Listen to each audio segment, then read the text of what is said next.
I couldn't think of anything worse than having sex straight away. We're back with some familiar faces. I am not going to beat myself up about traumatising my children. No. And some fresh opinions into the mix. Me and my husband, we don't fall out over anything. How is it possible?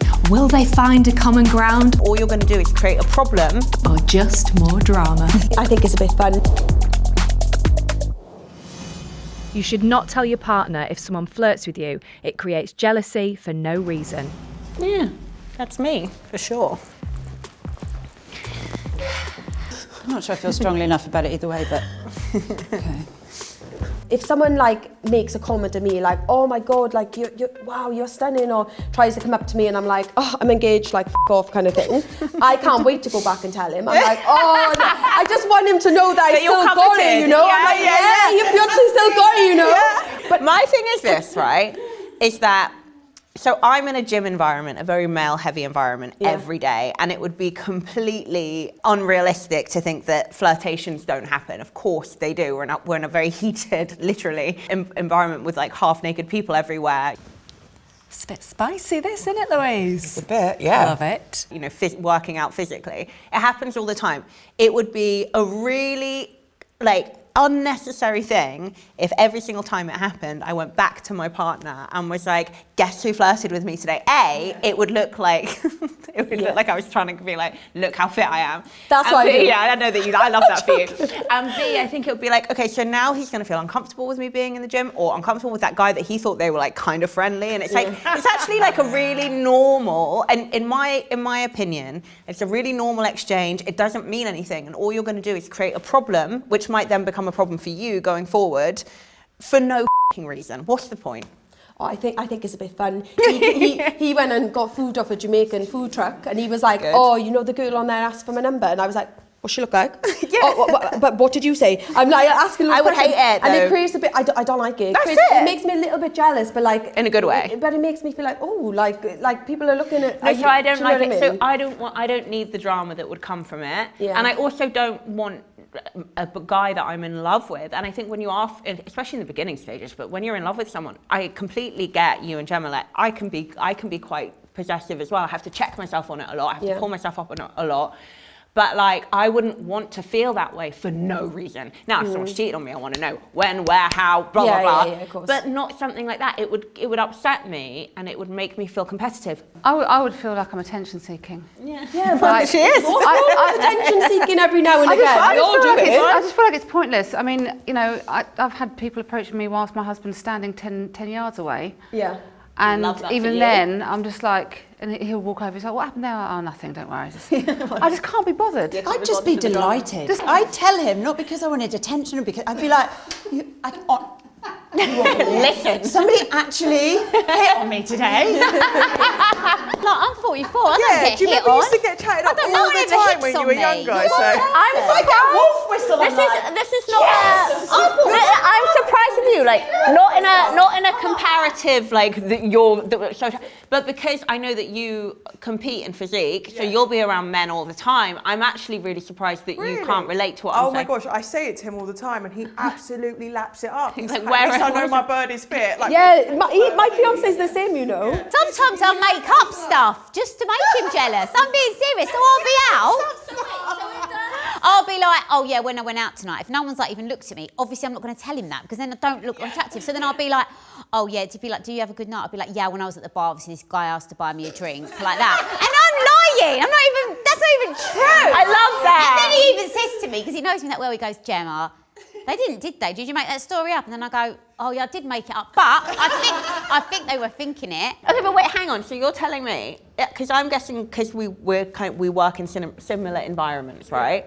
You're telling me that you tell your partner every time it happens? I think it's bants, and I tell him all the time, and he laps it up. You guys are, Yeah, my fiance, he don't care. I could be walking down the street and men are staring at me. And he doesn't He care. said he not enjoys it, but he's he must be doing something right if men are looking. Do you know what I mean? I'm getting approached. I back all of you. Yeah. Do what you need to do to get your rocks off and feel good about yourself. Chloe, I'm do you here. flirt back a bit? Yeah, obviously. Right. She's the biggest Me and Jay. No, I get it. I'm not judging. Yeah. I'm not judging. I think that's great. Went too far. My thing is, when I was married, I didn't flirt back. I definitely enjoyed it. But I also think I don't know. It's just not something I would do. Was he a flirt? Obviously. Do you reckon that's why you were so flirty? He's on Celebs Go Dating right now. I mean, what do you think? He's loving the attention. But I don't know. I just wouldn't bother. Also, I think like you can enjoy a bit of flirtation without it becoming an issue. A guy approaching me and asking for my number or saying I'm fit, that's not me flirting with them. I'm shutting that down instantly. You. I say disagree. So flirting and being hit on are two different things. I'm not having guys come to me in the gym like, hey, I want to go, you know. I'm having guys like, it's more like an exchange. What's the point in telling him? I mean, it doesn't mean anything. It's not going to do anything. Yeah, what's the point? But I love just to let them know, just to let them know that you're keep them on their toes. Is that what it's about? I like that. Right, okay. And if you're not being hit on, just lie. I tell my partner everything, honestly. The good, the bad, the ugly. Does he need to know? No. Can I keep it to myself? No. I refuse to go to dinner with people who calculate every bite. Yeah, that's me. Yeah, I'm with you. That's interesting. I'm a calculator. I don't think I should be paying for other people's stuff. Oh, can I sit there actually? I'm going to give you an example, right? I went to Mykonos with my girls and they've got very expensive taste. And I'm just a small council estate girl and I just like the basics, do you know what I mean? They're ordering lobster, champagne, and when the bill comes, they expect to split it. And I'm like, absolutely not. That's extreme. I'm literally going to pay for my pasta and my Coke. That's it. And a side of chips. Yeah. There's no way I'm chipping in that amount of money. Absolutely, it makes me and it annoys me. Yeah, like it's not fair. Oh, we'll split the bill. Should we split it? Oh, I've had 18 cocktails, 44 shots, and you've had a bloody tap water. I can't bear that. I mean, I know, I get it. Cost of living's hard. But I think, you know, when you're pregnant and you don't drink alcohol and you probably don't want to eat too much, I don't think it's fair that those people pay and split. Yeah, no, there is that. I feel get bad that. about that. But I've been the person that has gone and not eaten as much or not drank, but I'll still split it. I don't know. If you're only going to have a starter, then don't come out. Just meet for a drink after. It's easier. People do that all the time in non-drinkers. They get the bill and there'll be a few bottles of wine, even if it's only a few bottles of wine, I think they go, oh, Coke's the same. I've had a No, I don't make my non-drinker friends pay for any alcohol. Like, that's a hard no. We ask them to put it on a different bill. Exactly, you always ask, I do that. Therefore, you don't agree, you should be over here. I always ask for a separate wine, alcohol and food bill. Get in! Right, that is, we're talking about extremes, right? If I go out with my husband, 5 of my children, and then one of my friends comes out, I'm not going to expect her to go 50-50. What I'm talking about, where there's been, 20 people at the table, right? And we have not got the time. We've all had, so let's say 3 courses and everyone's all drinking. Everyone's had a couple of drinks, right? And then you've got that one person. I'm like, look, there's 20 of us. We've all this is what I can't. That's different. Listen, hang on. We've all basically had the same thing. Let's just split the whole thing. I've had people who will calculate, look at the menu, calculate what they've had. So mine was £20. Bye, I'm going home now. And then the service charge. I'm one of those. So we end up with if I go early, I will just pay for what I've drunk before. I won't look at the service charge. Absolutely. If somebody's, if I was at a meal with people and I ordered a bottle of Moët or something, not that I drink that, but anyway, a really expensive bottle of drink, I'm not going to expect everyone to split that with me. I would put extra in. I do actually have a non-drinker friend. This is true, and all my friends will know who I'm talking about. We go out. She doesn't drink. We all have, let's say, a couple of starters or a main each. And because she hasn't had anything to drink and we're all lushes, she doesn't even pay for anything. She doesn't pay for her meal. She doesn't pay for her 3 Diet Cokes. Because she's like, well, you guys were drinking, so... And then at this point, usually people are half cut and they're like, yeah, you're fine. That's not fair. I know. So I do that. What my point is like, it can go either way. So when I'm sitting there, and there's a big number of us at the table, and right at the end, we've all finished our food, and then you've got to spend 30 minutes because everyone wants to go around and look at the receipt and write down what they've had and get the calculator out. That's ridiculous. And I want to go home. I'm stuffed. I want to go home and lie down. I'm literally more just talking about when you do get the bottles of wines, the cocktails and all that, because that does happen. Being a non-drinker over the years. Most normal people, if that was me, I'd be like, well, we ordered a bit of extra, honestly, we'll put a bit of extra in. Oh, you would love to think that. Marley, honestly, you would love to think that, but honestly, being a non-drinker, I do have the odd cocktail, but over the years, I swear to you, people don't. So why are you over there then? No, obviously I agree with you, babes. I'll be back over here. But she was just saying about if someone's had a £1 something more, I'm not right. Can I just say this? Yeah. If you are a person who has never sat at a table and thought to consider before you go, let's just split the bill, If you're the person that's never considered whether somebody's not drinking or whether somebody, whatever it is, then you're a dick. Yeah. I've had friends that maybe we all earn different money. And sometimes I think you need to have some allowances for people that genuinely want to come out for the dinner, but they're like, I literally know what I'm going to have. I'm going to get the cheaper dinner because da-da-da. So, yeah. So you do have to like be mindful of that. I understand everyone's budget is different, right? And there have been times in my life when, you know, I can't afford, I won't go out. But I don't think you should not go out though. If I can't, or I'll say, look, you know, I can come back, I've only got 30 quid, whatever. I'm not going to take myself somewhere if I'm not in the financial position to go. Agree. I just won't. No, but you can be in the financial position to have a starter, enjoy the company, you know, do that, and yet not be made to feel bad because you don't want to pay, split it evenly. I do think, actually, on reflection, there should be there shouldn't be judgment over somebody who goes, listen, I'm really sorry, I'm a bit brassic, I've eaten what I can afford, do you mind if I just pay for that? I think that's fine. Yeah, but exactly, I feel like making someone have to say that. You don't need to know the situation. If they're like, I'm paying for what I've ate, then so be it. I'm not going to be that friend being like, oh, you're stingy, you're embarrassing, like that's what it is. I'm totally on this side. I shouldn't have to say, oh, I'm sorry, I can't really afford it, if I'm sitting there with people that are on loads of money. Like, it does make you feel it does. I mean... Come on. I do. Well, no, because look, I mean, everybody's right. There's a point where it's taking the piss. I think a few pounds extra, absolutely fine. You know, I don't think you should be splitting hairs like an extra £5, even up to a tenner. But when it's starting that you're paying an extra £40 for somebody else's meal, no way am I doing that. I just think it's really, really rude, actually. It's good for a child to see their parents fight. Well, we know who the hell thinks that's a good idea? Kat, no way. Oh, it's so nuanced. I'm going to win you over again. You're going to be sitting on my lap by the end of this I can't chat. wait. I think I'm going to go and debate this one. Hi, Marley. Hi. We're not talking physical bust-ups. No. But inevitably, grown-ups fight, even if it's really bad behaviour. If we're tired and we're stressed and we end up having a fight, I am not going to beat myself up about that and worry about traumatising my children, because here's what I think. I think it's really normal for kids to see that, and I think it's not really about the fight, it's about how you do the repair and how you explain to kids, use it as a teaching moment to be like, look, Mummy and Daddy did not behave very well there, but we've apologised to each other.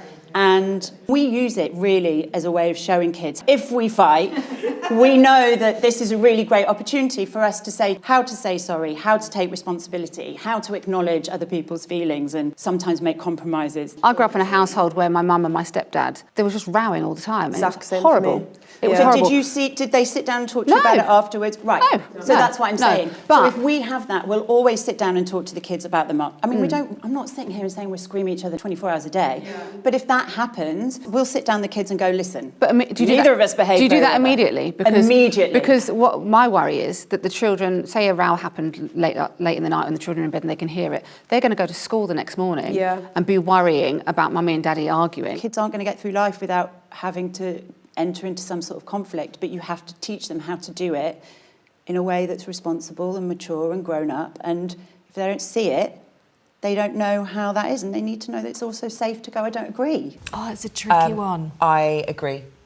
Do you? I never saw my parents fight, so when I was fighting as a grown-up, I thought that was it, relationship was over. Yeah, I didn't know what was normal. Yeah. It's okay to see. But it's to what degree of like... Yeah. As long as when I fight with my husband, I always make sure that the kids then see us make up as well. Sometimes I need my kids to see that I am right and their father is wrong. Every time. Mummy is always right. Can I ask though, how is it possible to never ever lose your rag with somebody? Like if you're living with them 24/7, no matter who I lived with here, eventually I'm going to have a disagreement with them. So like, I don't have rows with my husband, but we don't agree on everything. Sometimes I want to shake him. No, and I just wait. The kids are in bed, then I'll have my discussion. Because I grew up in a household like yourself and my stepfather, screaming and shouting. And my mother literally having arguments non-stop. And I feel like that's affected me now, later on in life. And I 100% appreciate that. And I just wouldn't want that for my children. And I'm not suggesting that we should scream and shout, but what I'm saying is I'm also not suggesting that we expect people to never do that. Yeah. What I'm saying is if you do that, if that happens, that doesn't mean you've broken your children, you've ruined them Of course, for good. yeah. If that happens, you can actually turn it around and go, listen, we didn't behave very well there. Like, that was not ideal. What I don't want to do is make people who, in very normal human moments, lose their temper, have fights, and then make them feel like they've ruined their children, traumatised their children. Because actually, it's not really about the bust up, it's about how you deal with it. There's levels though as well, isn't it? There's levels. Yeah, of course because there are if levels. it starts getting really any like disrespect, name calling, it's just a no. Totally. Like, I mean, ultimately, my take is that when I'm thinking about a mum and a dad fighting, I'm thinking about high volume, name calling, swearing, and that's what I had experienced when I was a kid. I am one of these people who, me and my husband, and my first husband, yes, we used to argue and row all the time, and it was horrible, and we did do it in front of the kids, and it was awful. The husband I have now, who I've been with for nearly 11 years, I can honestly sit here and say we don't fall out over anything. Sometimes, we probably get on each other's nerves, and I might say something under my breath, but I have absolutely no reason. He probably does the same as well. But when we say to people, we don't really fight, we don't, because we get on. So I went through a divorce, and very similar to you, it was toxic at the end. My kids were exposed to arguments, and it was awful. And so I have a real, and it's probably because I find it triggering, I have a real thing instilled in me, like I won't argue in front of them. So with my new partner, when we do have moments, I'm like, that's exactly right. I just don't. I just want to protect that peace. Because me and you went through something similar, I feel. Okay. And so I feel like it's all on a spectrum. I feel like I grew up watching my parents argue, and I don't have any traumatic memories around it whatsoever. If anything, it was comical. But one of the reasons, many reasons, one of the reasons I left my marriage was because it was so bad, and I didn't want her. It was becoming harder and harder to keep it from her, and she was only a baby. But I just find it interesting that we have quite mirrored experiences, and yet you're there and I'm here. I don't know. And also you have to think about how the children are going to grow up and view relationships. Yeah. Especially if the man is coming across as being very much louder and more aggressive. Is that how he is then going to think that he can treat women like? And that's why I walked out, because I was like, I don't want her to think that either she's going to be like me, or I didn't want her to be either me or him in the situation. It's really nuanced, and you're like I grew up with my parents screaming and shouting all the time, and I remember lying in bed, and I remember at times going down and hearing them scream and like running down and going, just shut up, be quiet, right? They never spoke to me about it. It was never discussed. It was like, it's just go back to bed, all the rest of it. I'm not saying it's the best way to handle things. What I'm saying is, if that happens, it's not the end of the world. Yeah, no, I agree. And I also think that the most valuable thing I have taught my kids is having them watch me apologise. Do you not feel like that would put your children in a position of, they're kind of up and down in terms of their stress levels? Like, 1 minute they're stressed, the next minute, okay, mummy and daddy are talking to us and explaining things to us, so let's bring it down again. Next week there's another row, so their cortisol levels are up high, and it's just, they're all over the place. I think if you're in a relationship and the family and the parents are arguing all the time, then that is absolutely really toxic. I'm talking from my point of view, where I'm like you. I don't row with him much. I genuinely don't. And I'm hard to bleed and live with, right? I'm up and down. I've got depression and that, so I'm definitely hard to live with. So I would say my children do see me argue, and my husband is very calm like you. He'll be like, later, and I'm trying to learn to do things a little bit later, but I also think it is, like what Kat's saying, normal to just show a little bit of it. But if we were arguing all the time, then I think we need to reevaluate, and I need to learn all the time. So like, I've got so much better with like walking away and calming down, and that's just growing older, really. I think if the children can see two adults that love and respect each other, but occasionally disagree, and that might get heated, I think that's fine. I think when kids are constantly seeing someone be shouted at or belittled, of course, that's a different thing. I'm not talking about anything. And the mother or the father shouldn't be dealing with that. Nobody should be dealing with that. If you're being shouted at every single day. And we're not talking about abusive or gaslighting. I think, just to be honest, really, based on my own upbringing and personal experiences, I just think that fighting, arguing, rowing, whatever you want to call it, should just be done at a separate time away from the kids. Yeah. And you didn't sway me, Kat. It's not good, is it? Ideally, you don't want your child to see you fighting. I think having disagreements, seeing how you resolve that is all good. I think watching two parents fight is a bit Sex drive comes straight back after birth. I was so horny after giving birth to my daughter. Oh my God. I knew it. Personal experience, not like everyone. When you say straight away, do you mean like 5 minutes? I'm straight here. I don't know who's sitting here. A few weeks. 3 weeks. A few weeks. I don't know who was counting. I couldn't think of anything worse after having Yeah, a I baby. was like, get away from me. I was like a big cow. Yeah. Okay, I just want to state this for the record. I didn't say this is all women, and I'm thinking with the amount of trauma that childbirth promotes and all the hormonal changes, obviously it's not the norm, but for me, my sex drive came back really quick. Oh, what a surprise, nobody's on Chloe's side. No, I was not horny. I wouldn't say I felt horny at all. It took me about, well, till I got pregnant Any day again. now. Yeah, yeah, I'm still waiting.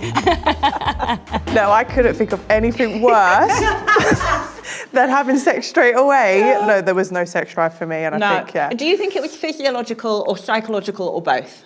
Both. Everything. everything. Lack of sleep, milk coming out my boobs. Yeah. Is super sore and you're bleeding. Well, like, I had an constantly. emergency C-section, so I didn't have to deal with that. But Even still, worse. Even worse. Yeah. Yeah. What the hell are you thinking? Ripping open the stitches and all sorts.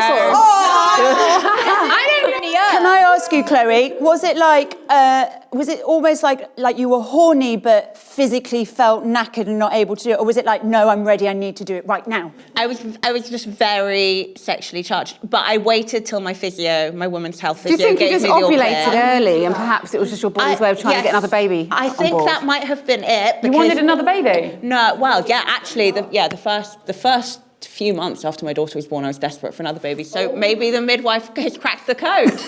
That is it. That's sexually active when you was pregnant. Very much, yeah. Oh, okay. So are you just a sexually active person then? Pretty much. Okay, so you're not That's just it's normal for me. Yeah. No, I think for me, when you know that bit where you have after you have a kid and you're like, oh, this is like a free hall pass, but I don't have to have sex. That's what I'm like, he's not going to moan at me because I'm literally like, shop's closed. Yeah, I was euphoric after having my daughter. I didn't even get the baby blues. I was very lucky. I was very, very lucky. I was euphoric. And I think that is probably a lot to do with it as well. Whereas when I'm in a bad emotional state, then this whole part of me shuts down completely. Okay. So towards the end of my relationship, there was absolutely none of that because I was just not in that headspace. But I think when I'm in a really good place mentally, that part of me really comes to the fore. Was there an emotional thing with your ex-partner as well? Did it was there bonded a deepening bond that made you want to have that with him? I spent the whole of my third trimester, he was my birthing partner, terrified about the fact that it was him because he's an athlete, so he's does what he wants. It wasn't really about me, so I was really nervous about it. When it came to it and I did have my emergency C-section, he was so incredible. I think it really bonded us and really strengthened us. Whereas when that broke and it fell apart, the sex life died with that. So I do think it is a reflection of my emotional state. I do feel like it is very important to have sex in a relationship after kids. I feel like you do have to make that effort because you're like, a week's gone by and we've not had sex, and it's like you need to keep that emotional connection. It's a connection thing as well. I think if you're a really tactile person as well, then sex is really, I guess maybe it is important because you still he's not my brother I'm living with, it's my partner, so I do still want to do that with him. Do you know what I mean? It's not the being and end of your relationship, but I need to be able to fancy him, and I do. I'm obsessed with him. I'm like, oh, I really fancy you. I'm so jealous. You guys finding love after divorce is giving me so much joy. And I have to see, this fills me with joy. Oh, you've got this, girl.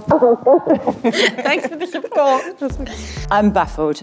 I mean, I'm 9 years post-birth and I'm still not really that into sex right now, so I don't know how long it's supposed to take, but the thought of, bumping uglies a matter of weeks after having a baby, absolutely not.